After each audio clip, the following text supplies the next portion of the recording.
मोहम्मद हसन की तरफ से तमाम देखने और सुनने वालों को खुशामदीद। आज की वीडियो में हम बात करते हैं विनबॉक्स के बारे में। विनबॉक्स क्या चीज़ है?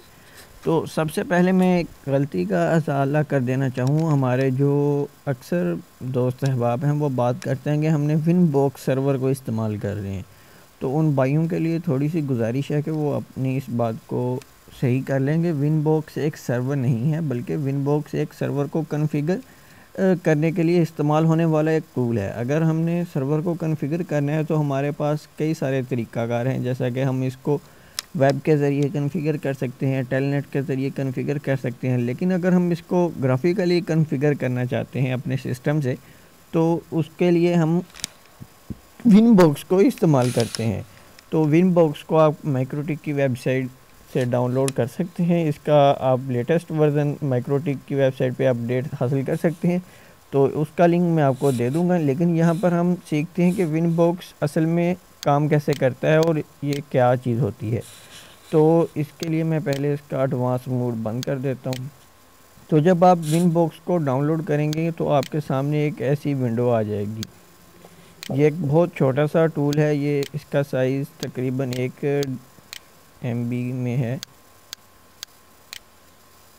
ये देखें, ये सिर्फ 1.5 MB का सॉफ्टवेयर है जो इसको कॉन्फ़िगर करने के लिए इस्तेमाल किया जाता है और ग्राफिकली कॉन्फ़िगर करने के लिए। तो यहाँ पर हमारे पास सबसे पहला ऑप्शन है फ़ाइल, जिसमें न्यू, ओपन और सेव एज़ और एग्ज़िट। और उसके बाद हमारे पास है advance mode, import, export, move session folders, clear cache, check for updates. और इसके अगर हम देखें तो यहाँ पर हमारे पास ऑप्शन आ रहा है कनेक्ट टू, और उसके बाद आगे हमारा मैक एड्रेस शो कर रहा है, और उसके बाद हमारा लॉगिन, और उसके बाद हमारा पासवर्ड, और उसके बाद यहाँ पर ऑप्शन है ऐड सेट, और यहाँ पर keep password open in new window. तो सबसे पहले मैं आपको बताता हूँ, अगर हमने किसी भी अपने राउटर को कॉन्फ़िगर करना है तो वो आपके पास मैनेज में नहीं होगा, बल्कि वो आपके पास नेबर में होगा।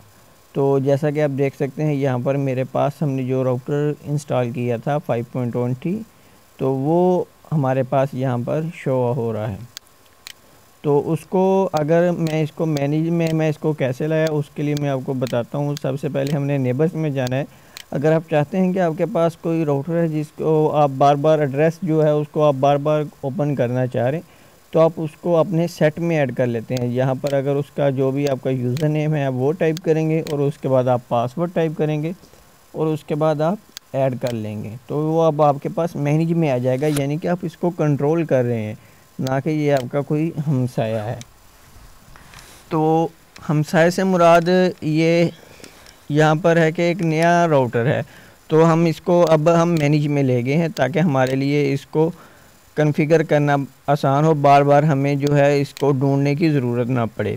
अगर आप इसको ढूंढना चाहते हैं तो आप यहाँ पर फाइंड का ऑप्शन भी इस्तेमाल कर सकते हैं, लेकिन इसके अलावा आप यहाँ पर एक फ़िल्टर का ऑप्शन है। आप किसके ज़रिए से सर्च करना चाहते हैं, कमेंट के ज़रिए या आइडेंटिटी टाइप और वर्जन, और यहाँ पर आपके पास ऑप्शन है इन, नॉट इन, और यहाँ पर आप इसको फ़िल्टर भी कर सकते हैं। तो इसके अलावा हमारे पास एक है टूल्स का ऑप्शन। यहाँ पर हमारे पास है एडवांस मोड। तो ये बहुत ही अहम है। अगर कभी कभार हमारे राउटर में मसला बन जाता है कि हम अपने राउटर को ओपन नहीं कर सकते, तो हम एडवांस मोड के ज़रिए से इसको हम अपने राउटर को ओपन कर सकते हैं। तो ये यहाँ पर इसने जब हमने एडवांस मोड पे क्लिक किया तो इसने हमें 2 ऑप्शन मज़ीद दिए। यहाँ पर है एक ऑटो सेव सेशन और open in new Windows. Auto save session को हम सबसे पहले देखते हैं, और इसके ज़रिए से तमाम ये जो इंपोर्ट एक्सपोर्ट हैं ये भी कॉन्फ़िगर हो जाएंगे। जैसा कि हम देखते हैं, मूव टू सेशन फ़ोल्डर में हम जाएंगे तो ये हमारे यहाँ एक टेम्प फोल्डर में बना हुआ एक फ़ोल्डर होता है, जिसके अंदर फॉर एग्ज़ाम्पल अगर मैंने 5.20 इंस्टॉल किया हुआ है और 6.3 या 6.1T या 4 वर्जन का राउटर मैंने इंस्टॉल किया हुआ है, तो वो उसके फ़ोल्डर बना देता है और उसको सेशन फ़ोल्डर का नाम दे देता है। तो उनके अंदर इसकी सारी तरतीबात होती हैं। तो अगर मैं इसको इन तमाम एड्रेसेस को मैं ना याद रखना चाह रहा हूँ, तो मैं इसको एक्सपोर्ट कर देता हूँ, और यहाँ पर किसी नाम से भी, जैसा कि ये एड्रेसेस के नाम से मैं इसको एक्सपोर्ट करता हूँ और डेस्कटॉप का एड्रेस देता हूँ, तो यहाँ पर एक फ़ाइल बनी हुई आ गई है जो VBX फ़ाइल है। और ये तमाम जितने भी यहाँ पर मेरे पास अगर 10 एड्रेसेस हों, 1 हो, 2 हो, जितने भी हों, वो इस फाइल में सेव हो गए हैं। लेकिन अगर मैं इसको दोबारा से किसी नए कंप्यूटर पे जाके इस फाइल को इंपोर्ट करना चाहता हूँ तो मैं यहाँ से इसको इंपोर्ट कर सकता हूँ।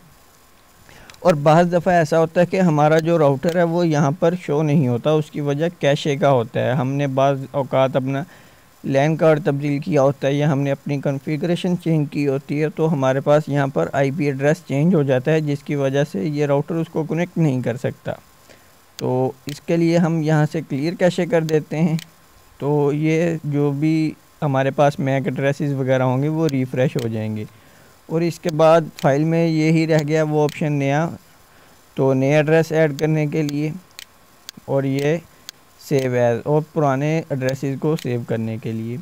और ये यहाँ पर कनेक्ट टू रोम है और कनेक्ट है।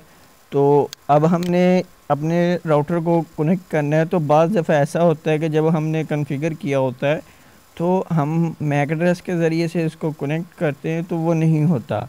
तो आप देखें यहाँ पर अगर आप कनेक्ट टू में मैक एड्रेस से ट्राई कर रहे हैं तो कनेक्ट नहीं हो रहा, तो आप सबसे पहले इसको आईपी एड्रेस के ज़रिए से उसके बाद कनेक्ट करें। यहाँ पर आईपी एड्रेस इसलिए नहीं शो हो रहे क्योंकि मैंने अभी इसको कॉन्फ़िगर नहीं किया। जब मैं इसको कॉन्फ़िगर कर लूँगा तो यहाँ पर आईपी एड्रेसेस भी शो होने शुरू हो जाएंगे, जिसके बाद हम आईपी एड्रेस के ज़रिए से भी लॉगिन हो सकते हैं। और इसको लॉगिन करने का बहुत आसान सा तरीका है कि सबसे पहले मैं यहाँ पर अपना यूज़र नेम टाइप करूँ और उसके बाद मैं अपना पासवर्ड टाइप करूँ। जैसा कि पिछली वीडियो में हमने अपना जो राउटर इंस्टॉल किया था उसका हमारा डिफ़ॉल्ट जो यूज़र नेम था वो था एडमिन और पासवर्ड हमारा कोई नहीं था। तो मैं इसको कनेक्ट करता हूँ और इसको ओपन इन न्यू विंडो में मैं यानी कि ओपन करना चाह रहा हूँ, तो मैं इसको कनेक्ट करता हूँ।